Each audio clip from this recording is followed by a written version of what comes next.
자, 3월 고1 모의고사 비문화 영역이고요. 네, 33일 38번 순자와 홉수에 관련된 지문 분석하도록 하겠습니다.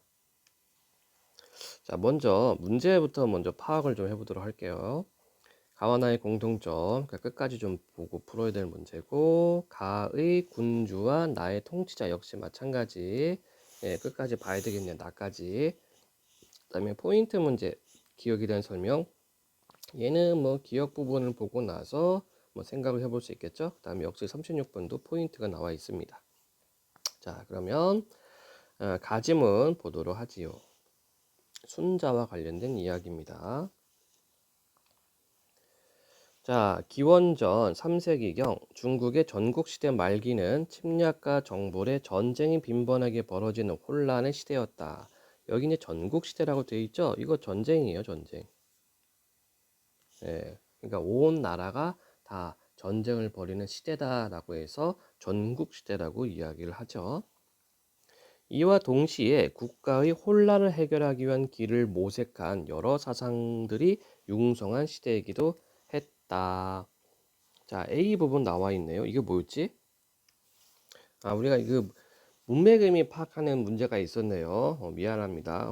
제가 이 화면을 보다 보니까 문제가 제대로 눈에 안 들어왔어요. 38번 모색하다. 사전적 의미로 적절하지 않은 것은 이렇게 되어 있습니다.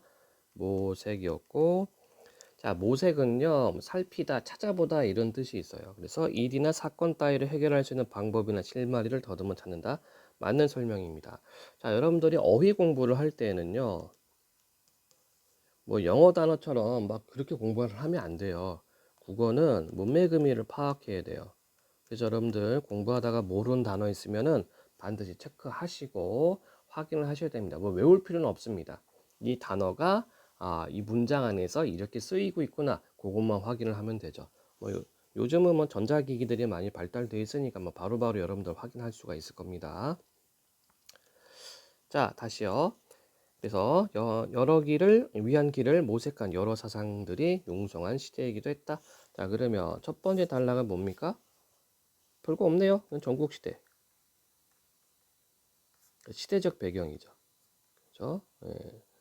그래서 순자가 이러한 주장을 하기 위한 그런 시대적 배경을 전제로 깔아주는 겁니다. 자, 보겠습니다. 두 번째 단락이에요. 이 시대에 활동했던 순자는 사회의 혼란과 무질서를 악이라고 규정하고 악은 온전히 인간의 성에게서 비롯된 것으로 파악한다. 성이라 자, 이렇게 개념 설명 나오는 거는 중요 포인트입니다. 인간이 태어나면서부터 지니고 있는 동물적인 경향성을 일컫는 말로 욕망과 감정의 형태로 드러난다. 자, 성이 뭐라고요? 태어나면서부터 지니고 있는 동물적 경향성, 욕망과 감정, 이게 성입니다. 이 중에서 이익을 좋아하고 그것을 얻으려고 하는 인간의 성이 악을 초래한다고 보았다. 바로 이익과 연결된 게 악을 초래한다. 사회적 자원과 재화는 한정적인데 사람들이 모두 이기적인 욕망을 그대로 좇게 되면 그들 사이에 다툼과 쟁탈이 일어나게 된다는 것이다. 자, 그래서 두 번째 단락에서는 순자가 말하는 악 이렇게 얘기를 하고 있죠. 그리고 성에 대한 개념이고요. 성에서 이익 부분, 이익과 관련된 게 바로 악이라는 얘기입니다. 자, 여러분들 좀 백그라운드 설명을 조금 하도록 하겠습니다. 여러분들. 우리가 중국에서는 이게 춘추 전국 시대라는 말을 쓰잖아요. 이게 어떤 시대였냐면은 그냥 한 중국이 이렇게 있다고 치고 모든 나라가 여러 나라가 굉장히 많았어요. 여러 나라가 많다 보니까 각각의 나라들 뭐 A, B, 뭐 C, D, E, F, G 각각의 나라들의 어떤 기준, 어떤 규칙, 어떤 법 이런 게 다 달라요. 다 다르다 보니까 어떻게 됩니까? 혼란이죠, 혼란. 이 시기를 춘추 전국 시대라고 하는데 춘추 시대 때 유명한 사람은 공자입니다. 공자. 공자가 뭐 있습니까? 중국 전토를 돌아다니면서 이 군주들을 만나요. 군주들을 만나면서 예를 강조합니다. 그러면 왜 얘를 강조했냐면 방금 전에 제가 뭐라고 얘기를 했어요? 각 나라들의 기준과 규칙과 법이 다 다르니까 혼란스럽다고 얘기를 했죠. 그러니까 다툼이 발생을 하죠. 그래서 공자는 예를 중시를 했어요. 예를 들자면 뭐 A와 B가 싸워요. 싸운다 하더라도 뭐 이렇게 사신을 접대한다거나 아니면 협상을 할 때거나 그때 반드시 예의를 차려야 된다. 이렇게 주장합니다. 그래야지 다툼이 가라앉으니까. 그래서 지금 우리가 현대에서 얘기하는 뭐 예의 범절할 때 그 예는 공자가 말하는 예하고는 차원이 다릅니다. 공자가 말하는 예는요, 이게 어떤 보편적 질서, 이 개념이라고 생각하면 돼요. 그래서 이거를 알리기 위해서 중국 전국을 돌아다니면서 이거를 강조한 겁니다. 그리고 전국시도 마찬가지입니다. 전국시대 때도 많은 학자들이 나와서 이거를 강조를 합니다. 순자도 마찬가지예요. 순자도 이제 공자처럼 이런 기준을 마련하기 위해서 이야기했던 사람이고요. 순자 같은 경우는 여러분들 들어서 알고 있는 친구도 있을 겁니다. 순자는 성악설을 이렇게 주장한 사람입니다. 자, 단락에서 성은 뭐라고 얘기를 했습니까? 이때 성이라고 하는 것은 사람이 태어나면서부터 지니고 있는 것을 성이라고 했죠. 그런데 이 성은 동물적 경향이 있는 거고 감정, 그렇죠? 이걸 컨트롤하는 부분입니다. 그런데 이익적인 부분을 너무 지나치게 되면은 악으로 된다. 이게 성악설이거든요. 그래서 순자는요, 이 성악설을 고치기 위해서는 사회적 제도, 사회제도가 필요하고 그것이 곧 법이 되겠죠. 법을 중시를 해야 되고요. 그 다음에 사람들을 교화시켜야 돼요. 즉 교육이 필요합니다. 이렇게 하면 이 이익적인 이 욕망을 통제할 수 있다고 생각을 했어요. 그러면 나라가 태평할 것이다. 이게 순자가 주장하는 바입니다. 그래서 사람 스스로는 인간 스스로는 교화되는 것이 아니라 사회적 시스템을 통해서 교육을 통해서 교화가 된다. 이렇게 주장한 사람이 순자예요. 자, 세 번째 단락입니다. 자, 하지만 그는 순자가 되겠죠. 인간이 성뿐만이 아니라 심도 타고났기에 자 그러면 심하고 성이에요. 우리가 보통 심성이라고 얘기를 하잖아요. 이거를 순자는 둘로 나눈 겁니다. 심도 타고났기에 인간다워질 수 있고 성에서 비롯한 사회 문제 해결도 가능하다고 보았다. 자 그러면 성에서 비롯한 사회 문제가 바로 뭡니까?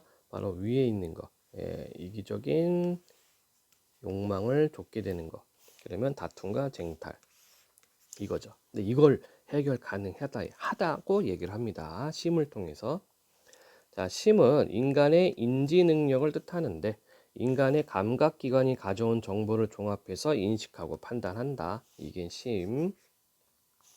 즉, 심은 성이 합리적인지 판단하여 성을 통제한다. 자, 심이 뭐라고요? 성을 통제. 이러한 심의 작용을 통해 인간은 배우며 실천할 수 있는데 이와 같은 인간의 의식적이고 후천적인 노력 또는 그것의 산물을 위라고 한다. 자, 그러면 요 단락에서는 심에 대한 것과 위에 대한 건 나와 있습니다. 자, 심이 뭘 할 수 있다고요? 성을 통제할 수 있다. 그러니까 심은 인지적인 능력이고 합리적인 것을 판단합니다. 위는 뭡니까? 이러한 노력들, 또 그러한 결과를 위라고 한다. 이렇게 개념 정리해 주시면 되겠죠? 다음 단락이에요. 순자는 성을 변화시키는 위의 역할을 강조했는데, 자, 이때 성을 변화시킨다는 것은 뭡니까? 욕망을 억제하고 통제하는 것. 특히 위의 핵심으로서 예를 언급하고 그것을 실천할 것을 주문한다. 예란, 야, 또 개념 나옵니다. 위를 축적하여 완전한 인격차가 된 성인이 일찍이 사회 혼란을 우려해 만든 일체의 사회적 규범을 말한다. 자, 얘가 뭐라고요? 일체의 사회적 규범. 아까 얘기했습니다. 현대 사회의 예하고는 그 개념이 좀 달라요. 현대 사회는 그냥 뭐 어떤 그 뭐 윗사람한테 인사 잘하고 엄마 말 잘 듣고 뭐 이런 것이라면은 순자가 말한 얘는 예, 사회적 규범 이게 되겠죠. 자, 축적이란 말이죠. 축적은 쌓아둔다 뭐 이런 의미가 되겠는데 38번 2번 확인하겠습니다. 지식, 경험, 자금 따위를 모아서 쌓음 맞네요. 자, 다시 질문입니다. 이는 개인의 도덕 규범이자 나라를 다스리는 규범으로 자, 개인의 도덕 규범이면서 나라를 다스리는 규범. 개인의 모든 행위 기준이자 사회의 위계 질서를 나누는 기준이 된다. 자, 얘에 대한 설명입니다. 얘의 가장 중요한 기능은 신분적 차이를 구분해서 직분을 정하는 것인데, 자, 포인트 나왔으니까 별표 좀 해놓을게요. 이는 인간의 욕망 추구를 긍정하되, 자, 이런 게 조심해야 되겠죠. 순자는 욕망을 부정하는 게 아닙니다. 긍정해. 그 적절한 기준과 한계를 설정함을 의미한다. 네. 이게 기억의 의미가 되겠네요. 사회 구성원이 자신의 위치에 맞게끔 욕망을 추구하게 함으로써 다툼과 쟁탈이 없는 안정된 사회를 만들 수 있다고 생각했기 때문이다. 자, 그러니까 이 부분 다시 설명하자면은 사회적 직분에 맞게 욕망을 하라는 얘기입니다. 그렇죠? 예를 들어서 뭐 회사로 따져볼까요? 사장이 욕망하는 것과 뭐 부장이 욕망하는 것과 뭐 과장이 욕망하는 것 그리고 평사원이 욕망하는 게 당연히 다르겠죠. 월급이 다르니까. 그렇죠? 평사원이 뭐 예를 들어서 100만 원을 버는데 나 페라리 사야지, 뭐 비싼 고급 승용차 사야지, 뭐 디올백 사야지 이렇게 한다면 어떻게 돼요? 이 평사원은 유지가 안 될 겁니다. 그렇죠? 그걸 가질 수도 없거니와 유지할 수도 없어요. 그러면 다툼과 예, 뭐 이렇게 경쟁이 발생하겠죠. 그러면 결국에는 그 사회 체제, 이 회사 시스템이 무너질 겁니다. 바로 이거를 얘기하는 거예요. 그렇다면 이 단락에서 말하는 것은 바로 얘의 개념과 기능, 얘의 개념, 기능을 설명하고 있습니다. 이때 자 단락이 바뀌었습니다. 단락 바뀌었고 그다음에 기억에 밑줄 친 부분이 있죠. 그렇죠? 그러면 요거 우리가 풀 수가 있을 것 같아요. 왜냐하면 단락이 바뀌었다면은 이 기억의 문맥 의미는 이 단락 안에서 확인할 수 있기 때문에 자 그러면 신분적 차이를 구분해서 직분을 정한다. 요걸 한번 따져보도록 하겠습니다. 35번이었죠. 가장 적절한 것은 개인의 욕망보다 사회의 요구를 강조하여 아니죠. 이런 내용 아닙니다. 두 번째, 인간의 성과 심의 차이를 구분하여 새로운 도덕적 기준을 세운다. 이것도 아니고 사회 구성원이 심을 체득하게 하여 혼란한 사회적 상황을 해결하기 위한 것 글쎄 개인의 도덕 규범과 나라의 통치 규범을 구분하여 안 되죠. 얘는 개인의 도덕 규범이면서 나라의 통치 규범이라고 얘기를 했습니다. 한정적인 사회적 자원과 재화를 적절하게 분배하여 사회의 안정성을 추구하기 위한 거 이게 되겠다. 그렇죠? 그러니까 직분에 맞게 욕망을 하면 됩니다. 그러면 사회가 안정화가 된다. 이게 손자가 생각한 거였어요. 자, 문제 이렇게 풀어가는 겁니다. 지문 읽어가다가 풀 수 있는 문제는 바로바로 풀어주는 게 시간도 절약할 수가 있고 그 다음에 정확도도 높일 수가 있어요. 다음 단락. 이때 순자는 군주를 예의 근본으로 규정하고 군주는 왕이에요. 임금. 그의 역할을 중시한다. 군주는 계승되어 온 예의 공통된 원칙을 지키고 당대 요구에 맞춰 예를 제정해야 한다. 자, 계승되어 온 예의 공통된 원칙 지킵니다. 그리고 당대 요구에 맞춰 예를 제정한다. 이거 한자로 이런 거를 우리가 쓸 수 있겠다. 온고지신. 옛 것을 받아들여서 새롭게 한다. 이런 의미가 되겠다. 자, 구체적으로 군주는 백성들의 직분을 정해주고 그들을 가르쳐 예의 길로 인도하는 역할을 수행한다. 이를 통해 백성들의 성은 교화되고 질서와 조화를 이룬 선한 사회에 다다를 수 있다. 자, 그래서 요 단락에서는 어떤 군주의 역할, 예 제정, 그 다음에 백성 교화 이렇게 정리할 수 있겠습니다. 자, 끝부분. 순자는 당대의 사상가들과 달리 사회 문제의 원인을 외적 상황에서 찾지 않고 인간의 타고난 성향에서 찾음으로써 인간 사회를 바라보는 새로운 관점을 제시하였다.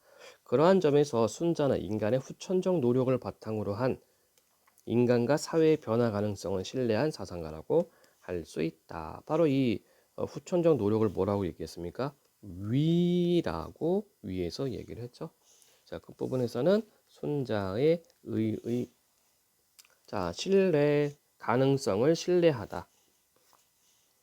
38번에서 한번 자기의 주장을 굽혀 남의 의견을 쫓는다. 당연히 틀렸죠. 얘는 신뢰는 믿을 수 있다. 이렇게 되겠죠. 그쵸? 예. 따라 답은 3번. 나머지 보지 않을게요. 네. 어차피 답이 지금 명확하게 드러났기 때문에 다시 한번 말하지만 여러분들 어휘 공부는 사전을 갖고만 공부하는 것이 아니라 그 단어가 문장 안에서 어떻게 쓰이고 있는가를 꼭 파악하길 바랍니다. 자, 이번에는 홉스 보도록 하지요. 미리 좀 얘기할게요. 자주 나옵니다. 지금 순자 얘기를 했지만 순자와 홉스와 관련된 내용은요, 여러분들 자주 나와요. 홉스는 사회계약서를 주장한 사람이었고, 이게 뭐냐면 홉스는 사람들이 자연 상태에 있는 것을 만인에 대한 투쟁 이렇게 이야기를 합니다. 이게 뭐냐면 인간은 욕망이 있어요. 욕망. 근데 재화는 한정적입니다. 그러니까 어떻게 돼요? 막 싸워요. 막 싸우는 상태가 만인에 대한 투쟁 상태예요. 근데 이게 계속 지속되면 어떻게 됩니까? 생존의 문제가 생기죠. 안전을 보장할 수가 없어요. 막 사람들끼리 서로 막 죽이고 막 그럴 겁니다. 그런 상태를 벗어나기 위해서 생존하기 위해서 인간들, 사람들은 자신의 권리를 양도합니다. 누구한테? 어떤 권력자, 뭐 양도 받았으니까 권력이 생기겠죠? 권력자나 어떤 집단한테 양도를 하고 대신에 어떤 생존을 보장을 받아요. 이렇게 해서 탄생한 게 바로 뭐냐면은 국가라는 겁니다. 그러니까 홉스가 바라보는 국가의 탄생 배경이죠. 그래서 이게 바로 사회계약서라는 얘기죠. 사회계약이라고 해가지고 야, 너 나랑 계약하자. 이게 아니라 자연스럽게 인류가 국가라는 형태를 만들어가는 과정이 자연스럽게 이런 방식으로 갔다는 얘기예요. 그래서 이것을 사회계약설이라고 주장을 하는 겁니다. 자, 그럼 보겠습니다. 홉스가 살던 17세기는 종교전쟁과 내전을 겪으며 혼란스러웠다. 이에 왕의 권력은 신으로부터 부여받은 것이라는 왕권 신수설에 자, 뜻 볼까요? 왕, 권, 권력, 신, 수. 이때 수는 받을 숫자죠. 받다. 왕의 권력은 신에게 받다. 그 뜻을 그냥 한자로 쓴 겁니다. 왕권 신수 설, 설은 뭐 가설, 이론, 설명 등등등. 자, 왕권 신수설에 많은 사람들은 의문을 품게 되었다. 이러한 상황에서 홉스는 사회적 혼란을 해결하고자 신이 아닌 인간에 대한 탐구를 시작한다. 자, 그러면 첫 번째 단락은 뭐냐면요. 바로 이 사회계약설의 배경, 전제, 배경이 되겠죠. 홉스가 이것을 주장하게 된 근원적 배경. 다음 단락이에요. 홉스는 국가 성립 과정을 설명하기 위해 국가가 성립하기 이전의 집단적 삶인 자연 상태를 가정한다. 아까 설명했던 부분, 바로 이 부분이 되겠습니다. 그는 인간을 자기 보존을 추구하는 존재로 규정한다. 당연하죠. 살고 봐야지. 또한 인간은 자연 상태에서 누구나 절대적인 자유를 행사할 수 있는 권리를 지니는데 이를 자연권이라고 한다. 자, 자연권에 대한 개념 나와 있습니다. 자연 상태에서의 절대적 자유. 자연 상태에서 인간은 자기 보존을 위해 자신의 이익만을 추구하면서 끊임없이 싸우게 되는데 그는 전쟁과도 같은 이 상황을 만인에 대한 투쟁이라고 명명한다. 이름 짓다라는 뜻이에요. 하지만 이 상황에서 인간이 느끼는 죽음에 대한 공포는 평화와 안전을 바라게 하는 감정을 유발하기도 한다. 그래서 요 단락은 자연 상태, 그렇죠? 인간의 자연 상태에는 바로 뭐다? 만인에 대한 투쟁이다. 그러다 보니까 어떤 생존에 문제가 생겼다. 이거를 바라게 된다. 이렇게 정리가 되겠죠.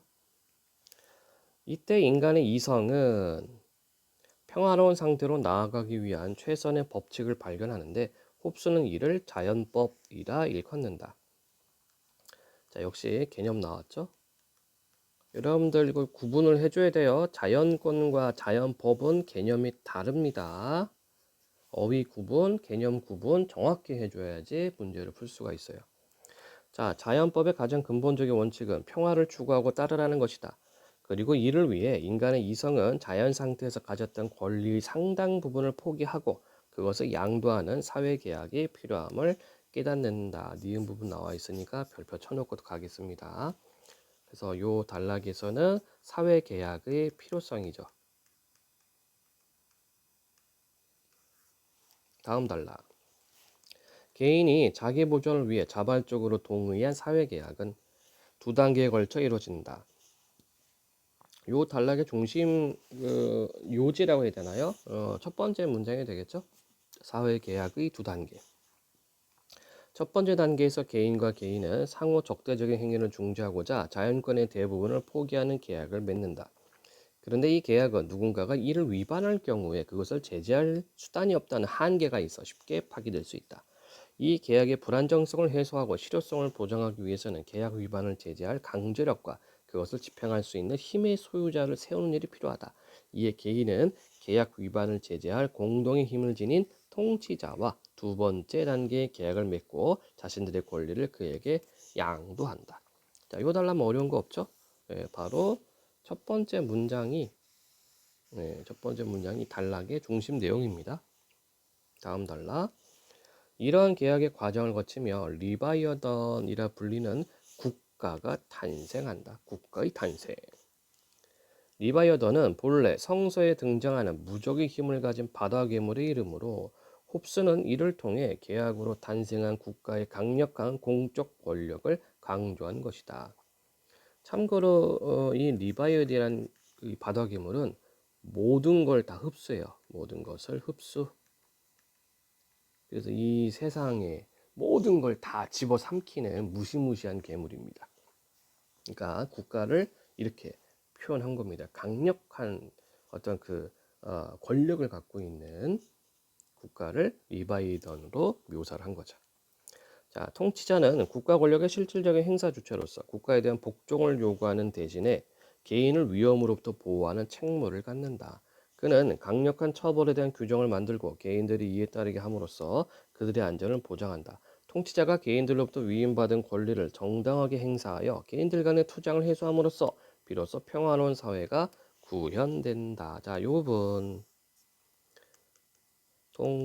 통치자의 역할에 해당이 되네요. 아까 문제 중에 가의 군주와 나의 통치자에 대한 문제가 있었죠. 이 부분을 여러분들이 참고를 하면 되겠습니다. 자, 이제 끝부분입니다. 홉스의 사회계약론은 인간의 본성에 대한 통찰을 바탕으로 국가가 성립하게 되는 과정을 제시하고 있다. 특히 국가가 지닌 힘의 원천을 신이 아닌 자유로운 개인들에게서 찾고 있다는 점에서 근대 주권 국가의 토대를 마련했다고 할 수 있다.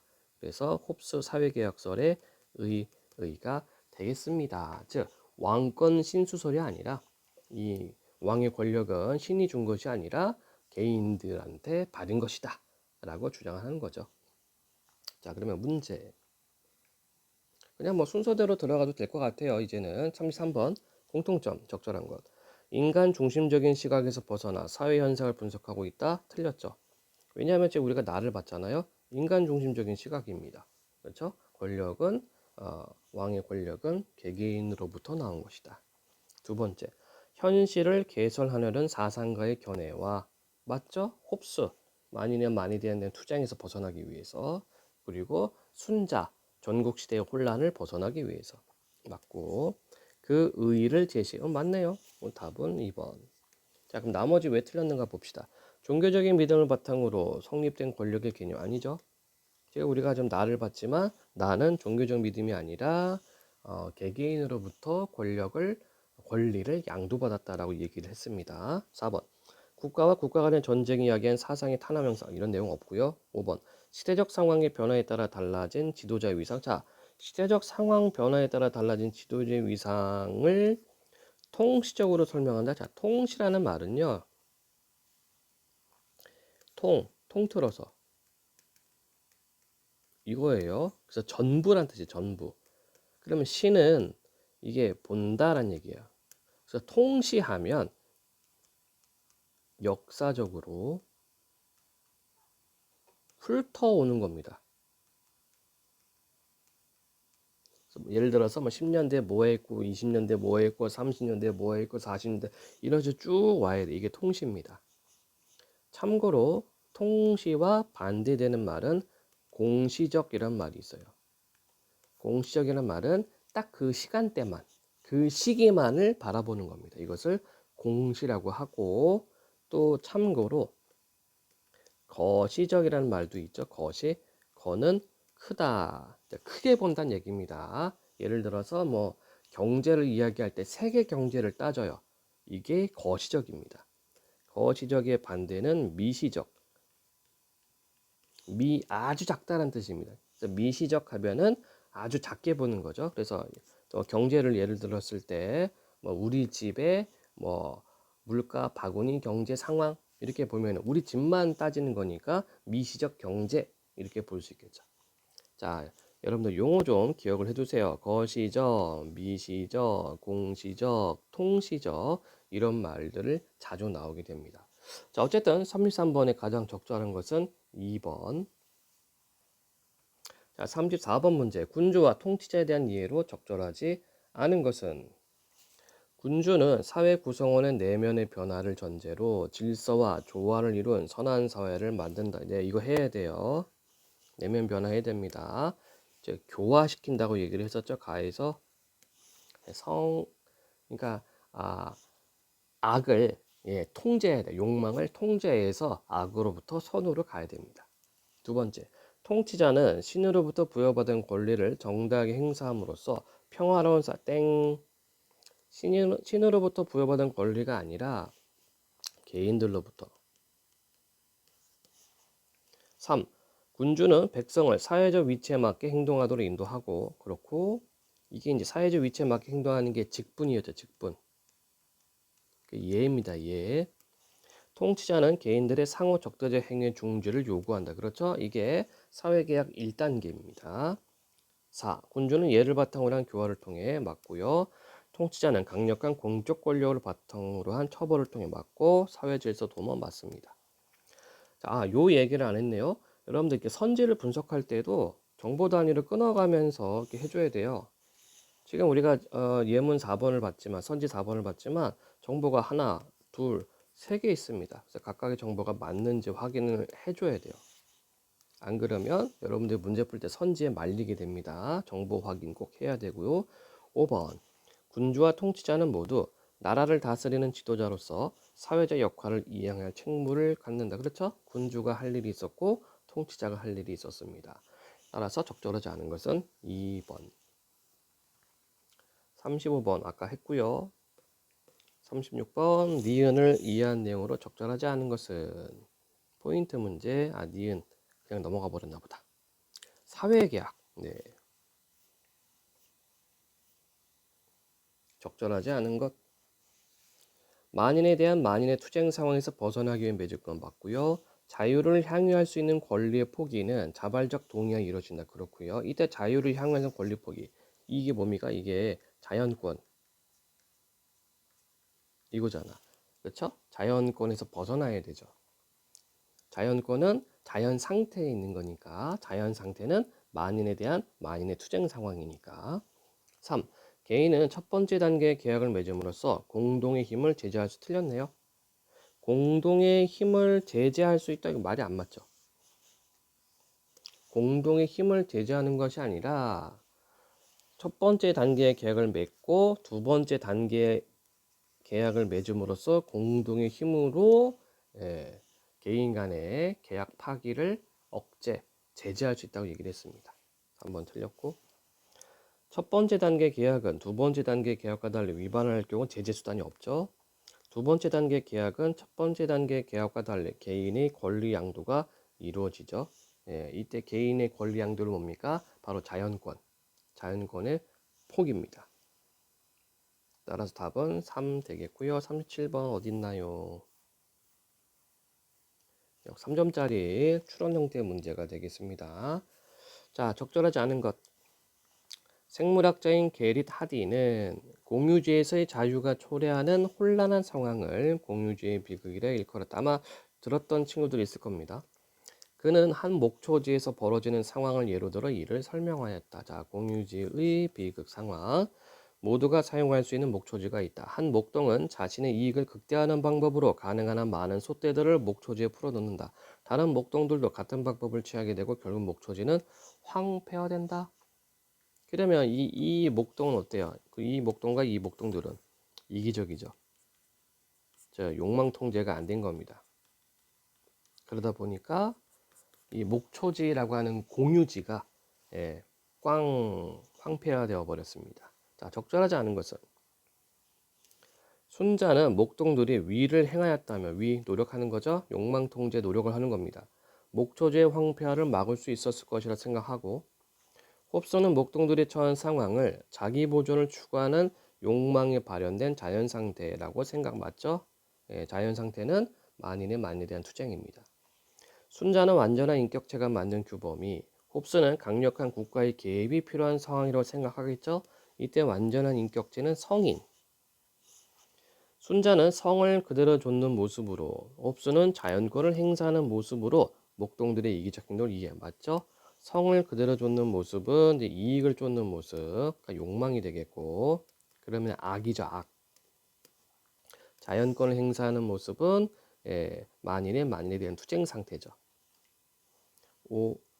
순자 홉스는 모두 목동들이 공포를 느끼게 되면 문제 상황에 대한 합리적 판단 능력을 갖게 될 걸 생각한다? 공포를 느끼게 되면 합리적 판단 능력 갖게 되는 건 말이 안 되죠. 답은 5번이 되겠습니다. 자, 순자는 아니에요. 공포를 느끼게 되면 합리적 판단을 갖게 된다는 것은 홉스만 됩니다. 그래서 나온 게 사회계약이다 이거였어요. 그래서 공포를 느끼게 되면은 생존에 문제가 생기니까 그래서 합리적 판단 능력 그럼 나 좀 억제를 해야 되겠구나. 내 권리를 양도를 해야 되겠구나. 그래서 나의 생존을 유지해야 되겠구나. 이런 생각을 갖게 됩니다. 이건 홉스의 주장이지 순자의 주장이 아닙니다. 자, 이렇게 해서 가지문과 나지문 38번 문제 아까 했죠? 네, 가지문과 나지문 순자와 홉스 지문 분석 마칩니다.